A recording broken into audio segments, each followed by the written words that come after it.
If you're a maintenance supervisor for a commercial property, you've had to deal with everything from leaky faucets to flickering light bulbs. But nothing's worse than that ancient boiler that's lived in the building since the day it was built, 50 years ago. It's enough to make anyone lose their cool.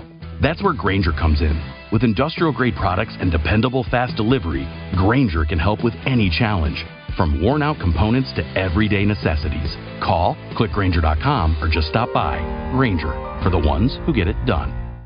30% discount at Stone Stopper by Moonstone TM. Find us at moonstonenutrition.com. Here radio. Stone Stopper by Moonstone TM is a doctor-developed, science-backed kidney health solution with 30 MEq of alkali citrate to prevent kidney stones. Available in powders and capsules. Enjoy an exclusive discount with my promo code moonstonenutrition.com. Here radio to get 30% discount. The Irene Dunne-Fred MacMurray Show. Starring Irene Dunne as Susan and Fred MacMurray as George. Together in the gay, new, exciting comedy adventure, Bright Star.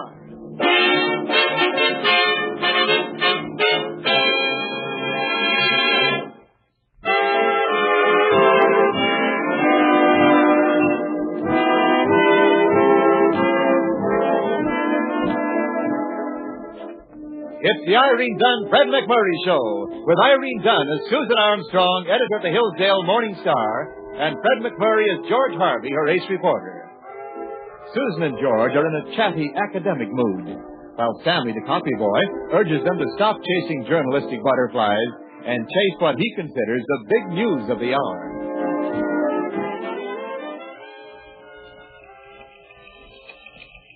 It's all very well to get steeped to the ears in theories, but we sell news. And rodeos are news, or should I say noose? It's rodeos, isn't it, Sammy? No, like which is correct, mogul or mogul? Well, I always say mogul. It's mogul. Will the class in disorder please come to order? How do you pronounce this? Grimace or grimace? Oh, grimace. It's grimace. Who fought the French and Indian War? Combatants. Who is Bobby Brundage? Who? I pass. Pass. You both flunked miserably. The 2-bar A rodeo takes advertising in your paper, but you don't know who is its absolutely star performer. Okay, wallow in your ignorance. I'm going to buy tickets while they're still available. I'll give you one tip. Bobby Brundage is seeing the press at the General Grant Hotel. Take it from there. My hands are tied. Take it from there, George. Me? I don't know port from starboard or stem from stern on a horse. Well, you don't have to, except on seahorses. Seahorses have heads and tails. Only instead of tossing them, they toss you. This much I know.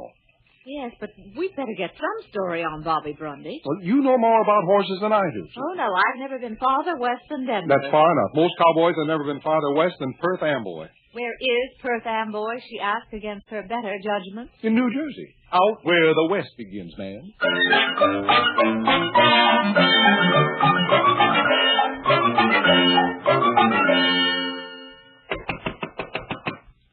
Coming. Yeah? Oh, Mr. Brundage, I'm Susan Armstrong of the Morning Star. I'd like very much to get a story from you for the Star. Sure, ma'am. Come on then. Thank you. Newspaper reporter. Well, I'm really the editor. You don't say. Yes, I help out a bit on the news hawking now and then. Well, I always like to meet the gentlemen of the press, especially when they're ladies. Well, you'll have to help me out on this story, because the truth is I'm new to the horse latitude. Oh, now, there was a great horse. Where? That horse latitude. Greatest piece of horse flesh ever wound up in Rover's digestive tract at long last. May I quote you on that, Mr. Brundage? You may quote me not once, not twice, not 3 times, but 20 times, or as many quotes as you can get into my 5-gallon hat, there being 4 quotes to each and every gallon. Yes, ma'am.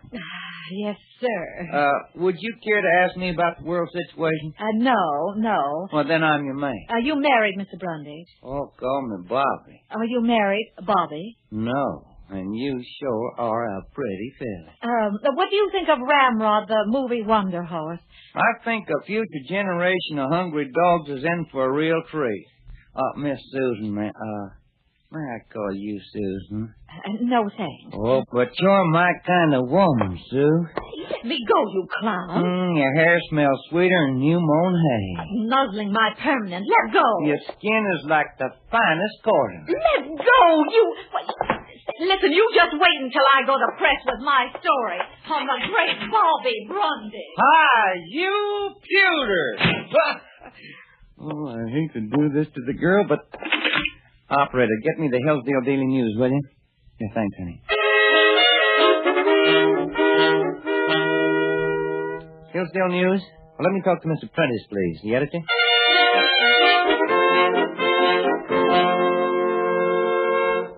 Hello, Mr. Prentice. Well, this is Windsor Appleton, your new reporter. Yeah, I'm in Bobby Brundage's suite at the hotel right now. No, I haven't gotten an interview yet, but I've given one out. Yeah, to Susan Armstrong of the Morning Star. Yeah. Now, she didn't know I was a reporter for your paper. She thought I was Bobby Brundage, and I just let her keep on thinking it. Oh, will the Star look foolish when it hits the street with that story? Yeah, I'll wait for Bobby Brundage. She should be here any minute.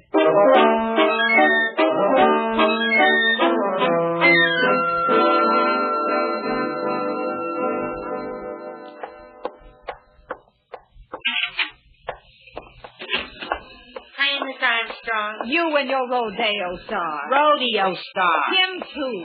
Him? Oh, hello, George. Oh, hi, Susan. How'd it go? Well, it went for me, and I went for home. What? It went, ooh, A wolf? in full cry. I thought cowboys only kissed their horses and vice This one versa. has had the better things impressed on it. Susan, did he make a pass at you? He did. I'll see you later. Oh, no, come back, George. Time out for homicide. Oh, no, George, let it go. I won't let it go. I'll just write this story, and that'll murder it. I'll murder him. You just write the obituary. George, why don't you take a nice long walk and cool off, and I'll punch this story out for the next edition. I'll take a long walk, but Brundage is the guy that's going to get cooled off. Now, George, you'll feel better after lunch. Yeah, with a nice meal of raw wolf under my belt.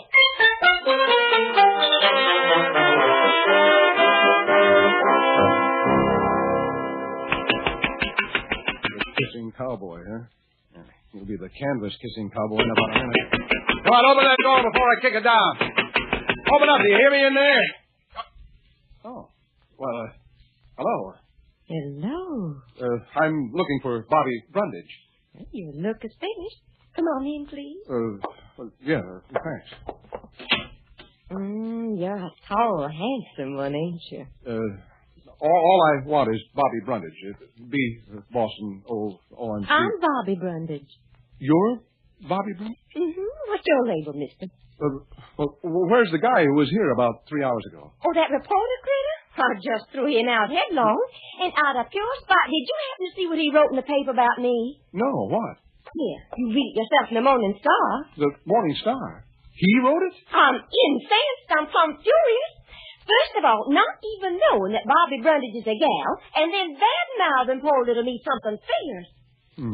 Sure doesn't resemble you in this story. Well, I'm going to sue that Morning Star till it really moans. Oh, no, please don't do that. Not a fair name, and the fair seat I was born in has been insulted directly. I've already telephoned the other paper in town, the News, to tell them that I'm suing the Star. Well, suppose the Star prints an apology. I'll demand satisfaction and an apology. Look, gal. Says which? Gal, take some good advice from an old cowhand. Don't be so hasty about suing the Star as yet. Hey, you're from my country? Why, I don't let it come out among these here heathens, but when I meets a gal from God's choice property, why, gal, it just does something to me. It all comes back. Well, man, I'm sure enough pleasure to meet you. Way out here. Bobby Brundage is the moniker. Six-gun George Harvey. Shake, partner. Howdy, partner. Oh, yeah, I thought you were just another one of them pesky newspaper men again. Them mescal crazy critters. Oh, I should have known better. Fine, strapping figure of a man like you. Oh, shucks, ma'am. Don't know as I'll sue as yet. Susan will be right pleased to hear that. Who? Sue. Just happenstance, I knows the girl. Susan Armstrong's the real moniker. Ooh, had a great-great-grandma named Sue. Married a fine figure of a man. Fought with Hood's brigade in the war between the states. Well. How about you? Likewise. Oh, shake. Howdy. Imagine it takes a lot of girls' time suing folks. Oh, it ain't worth it, Bobby. It ain't worth it at all. Got to think about it some, though. Maybe gal's got better things to do sometimes. Like which, gal? Well, you ain't a reporter. Well, gal? Then you're my kind of man. And, you're my kind of gal. Yeah. See you real soon, George. Pronto. Gal.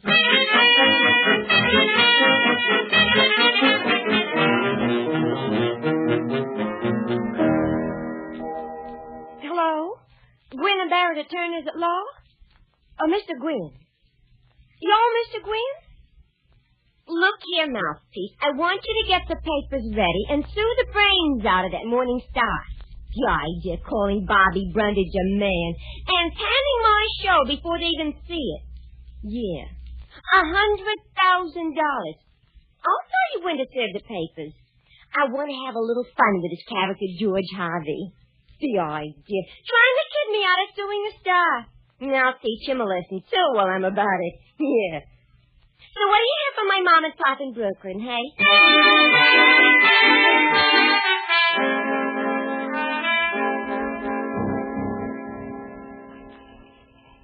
But, Sammy, if you'd only told us Bobby Brundage was a girl. Gee, Miss Armstrong, I thought you'd know that just by looking at her. There's something wrong with that argument, but I'm too upset to figure it out. May I come in? Oh, Bobby Brundage. Grandma, what a deep voice you have. No, you may not come in. I feel I ought to apologize to you for playing such a trick on you this morning. Your apology is rejected, and you may now leave. Go ahead, cop a sneak. But I'd like to do the right thing, Miss Armstrong. Are you sure this isn't another wonderful, wonderful Hillsdale news trick? My honor is Gate Appleton. Kate Appleton? Gate Appleton? Well, Never heard of him. Sammy, leave me and Mr. Gate Appleton alone, please. Okay. If he gets frisked, just holler out the door and I'll holler out the window. Well, now. My name is Windsor Appleton. I dropped the gate years ago. Well, you certainly lowered the boom on me this morning. Well, it was my first job on a newspaper. I thought I was pretty clever. I never figured you'd be sued. Mm-hmm. Well, I've got to do some toll figuring now. Well, if you lose, I'll pay the damages. I can afford it. I'm paying my own bill, thank you. And now you can go back to the news. I've quit the news. Why, you were doing famously. I thought you might hire me. Oh, sure. Most natural thing on earth. Feed the hand that bites you. I don't know. I'm upset. My grandfather was a publisher, and when he died, Father sold the paper. But printer's ink is in my blood. Other shows we have for you to enjoy at myclassicradio.net. The Avengers was most certainly not a household name in South Africa prior to the radio series. With no national television service until 1976, the mechanism simply was not present in the country to show television programs to mass audiences. While many other countries reveled in the filmed adventures of John Steed and Company, South Africa was not equipped to join in the fun. The series took Britain by storm and made a major impression in the American markets, being that greatest of rarities, a British series given a network transmission slot. However, as a film series, rather than a videotaped one, The Avengers was able to gain a modicum of exposure in South Africa through film rentals. Come and listen at myclassicradio.net. I'm sorry. My staff is complete now. Excuse me. Morning Star, Susan Armstrong speaking. Miss Armstrong, ma'am. This is George. Who? George Harvey. George! Yes, ma'am. George, what's the idea of the bow-legged delivery?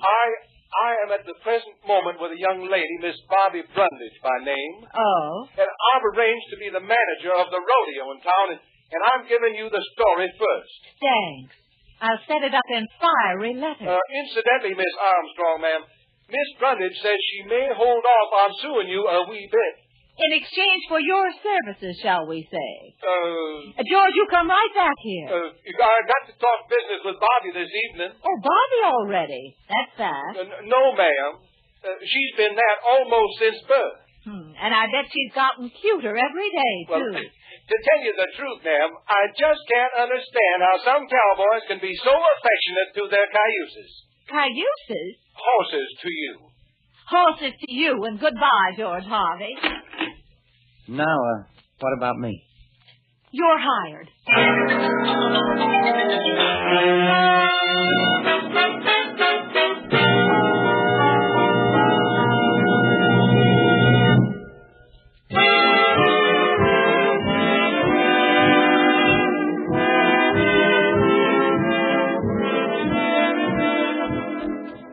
Now back to our two stars, Irene Dunne and Fred MacMurray, and the second act of our story.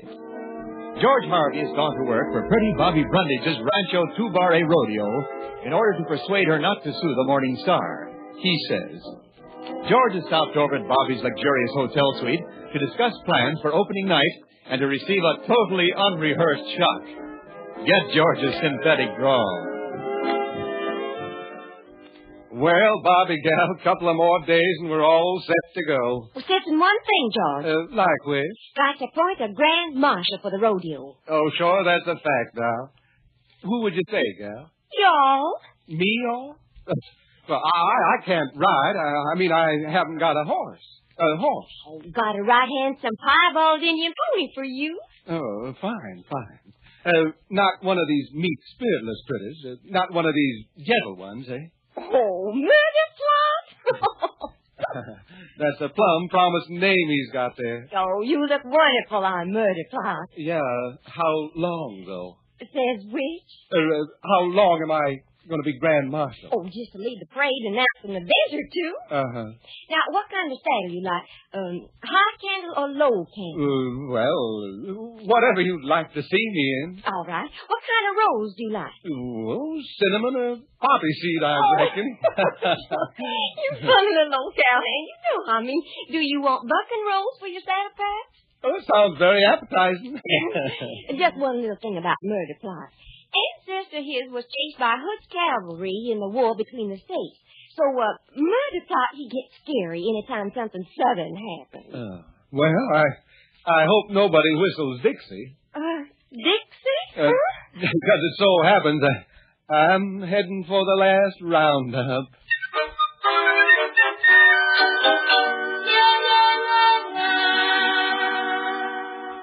How's your new reporter working out in the Star, Miss Susan? This, Windsor Appleton multimillionaire? Very well, Patience. He may have been born rich, but he's a born reporter, too. Yeah, born with a silver scoop in his mouth, you might say. He's prepared to support the Morning Star financially if Bobby Brundage sues and wins. Will she? I don't know. George claims he's trying to get her to call it off. I haven't seen hide nor hair of Georgie boy lately. I'll present you with his hide and his scalp at the earliest. Did you make a deal with some friendly Indians? If he's on the level about just managing the show for Bobby Brundage so he can get the suit called off, why don't I hear from him, see him more? Well, I reckon somebody's maybe watching him right. Oh, Patience, not you, too. Oh, it's nothing. I just see too many westerns, I guess. When George does call, he talks in that mail-order drawl, so I just know she's with him. Purely business. I'll bet. With George handling the rodeo for this here Bobby Brundage, it'll help keep her in the lower income bracket. That way she'll clean up. She's no dummy. He's making a mess of the whole rodeo. Now, they are turning away half as many customers at the box office as they did last year. Well, the arena's bigger this year. Oh, it is not. Holds more people. It doesn't. Okay, smaller people are crowding in then. Patience. If Mr. Harvey should call or telephone, I'm not in. Understand? That's definite and permanent. I am not in. Beginning tomorrow. Reducing diets and embargoes always begin tomorrow. Answer the door, Patience. Just don't stand there chewing on epigram. Answer the bell. These shoes were built for cargo and not for speed. Hiya, Patience. Georgie boy, my, it's good to see you. After I find you under that 10-gallon hat. Come on in. Oh, Oh, there you are. I spy. Is Susan home, Patience? Well, she isn't. Beginning tomorrow. Why, what's tomorrow? Don't worry. Tomorrow never comes. Well, George. Susan, how are you? Fine, George. And you? Excuse me. I'll step into the kitchen and chew on a few dehydrated epicram. Well, sit down, George. Thanks. I've been sitting, but I'll relax anyhow. Driving a lot? Yeah. A hay burner. A horse? In secret. A souped-up job named Murder Plot. But you can't ride a horse. Well, this isn't properly speaking a horse. It's Beelzebub in disguise. He's got 3 little human skulls tattooed on his cowling for riders he's liquidated. Oh, George, I'm afraid for you. No, I don't need any help being scared. I can do it myself. Well, but 3 is a lucky number, isn't it? Yeah. Of course, the next lucky number is 7. You keep on thinking of how unlucky you have to be until you're lucky again. But why do you want to ride Murder Plot? I don't want to, but I am Grand Marshal of the rodeo. Well, has he thrown you yet? No, because I'm onto his past. One of his horsey ancestors got chased by Confederate cavalry, and to this day, his descendants get nervous when anything Southern happens, like fried chicken. Oh, none. And you just can't get Murder Plot out of bed in the morning of the anniversary of Bull Run. Oh, you fool. How have you been? Oh, fine. You're looking fine. Oh, yes, I've been fine. Fine. How you been? Oh, good. Good. Good. How are you? Yeah, I've missed you, too. I didn't say that, did I? I said it. Well, I was going to say it. I have missed you. Honest? Very much. It gets pretty hectic around the office sometimes, and, well, that's when we miss you. You really haven't worried about Bobby. Of course not. I'm just humoring the poor little girl. Of course. Not a thing between us. No, just like the rumors about me and Windsor Appleton being seen together. Oh, yeah. There's nothing to it. I hear he's loaded. Pay no attention. No, I don't. What a relief not to have to try to talk like a cowboy. You know, I thought it was getting to be rather becoming on you. Real nice girl, that Susan Armstrong. George. What? Your cuffs. Oh, have I been figuring costs on them again? Those cufflinks. Oh, Solid gold, no doubt. Well, only through to the other side. Oh, very nice. Oh, now, Susan... Barbara, they say.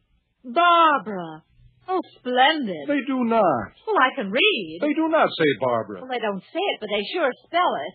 Oh, what exquisite taste. Now, Susan... Do you have her name tattooed on your chest, too? It does not say Barbara. On your chest? The cufflinks. It says Bar A. Bar A for Rancho. Bar A is the brand mark. Oh, ingenious. Not bad. Talk about Windsor being loaded. There's a quick change for you. What about that simpering cowgirl of yours simply rolling in oil wells in that rancho of hers? It ain't hardly much larger than plucky little old Belgium, but I calls it home. She never said that. Bar A, solid gold, a quarter of a pound, honest weight. Suppose you fell into deep water with those anchors on your wrist. Now, look here, Susan Armstrong, Don't take that home with me. Well, after all, you engaged this Windsor Appleton treasure boat to work for you. Oh, well, only because I needed a reporter and you abandoned me for a longhorn lizard. I didn't abandon you. I'm trying to help you. Oh, trying to help me. You know that. All right, I'm trying to help you by making your absence in the office unfelt. I was a fool to come here And tonight. beginning tomorrow, don't come here tonight anymore. Done. Sealed and delivered. Good night. Good night. Oh! And please leave the furniture. Good night. I'm sorry. Sorry, I was just going to ring the bell. Good evening. Good evening. Oh, Susan. Oh, Windsor, I wasn't expecting you tonight. Oh, sister, wait till you hear what I know about Bobby Brundage, Girl Wrangler.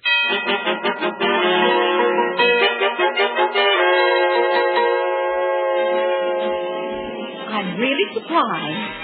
George rides that horse rather well. He handles that piebald like a major. There's nothing reported about that little Bobby Brundage article either. Oh, she's real cute in that white buckskin outfit.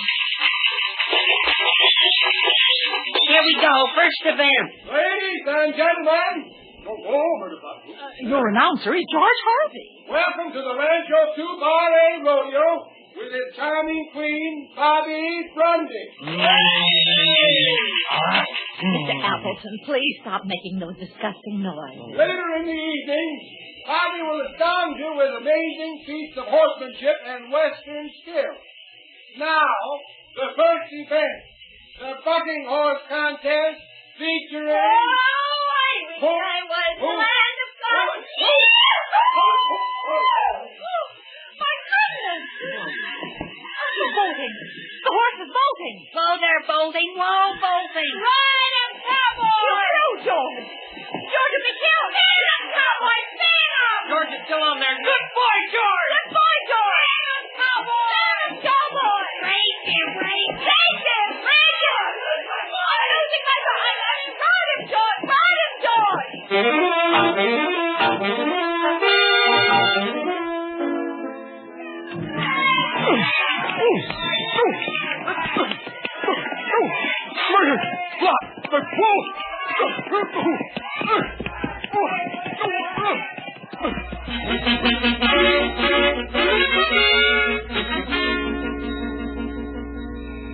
Attaboy, cowboy. We love you. We love you. Oh, please stop. The horse is standing still. But why is George still going up and down? He's won. Come on, let's go down and congratulate him.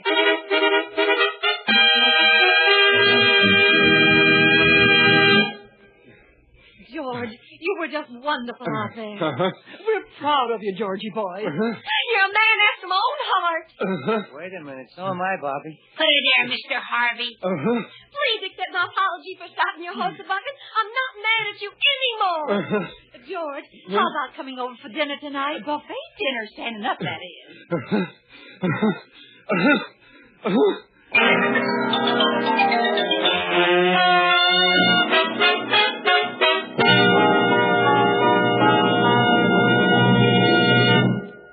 Our stars Irene Dunne and Fred MacMurray will be back in a moment.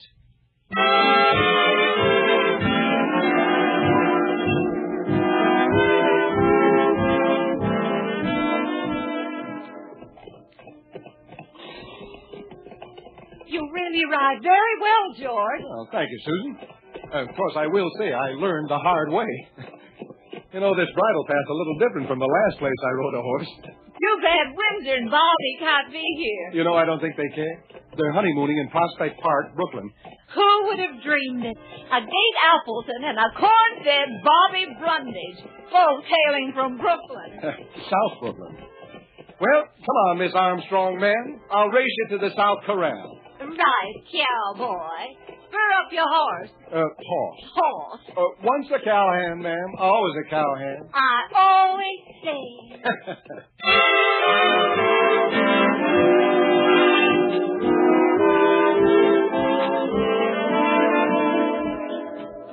Irene Dunne and Fred MacMurray will be back next week in another exciting comedy adventure in the gay new series, Bright Star.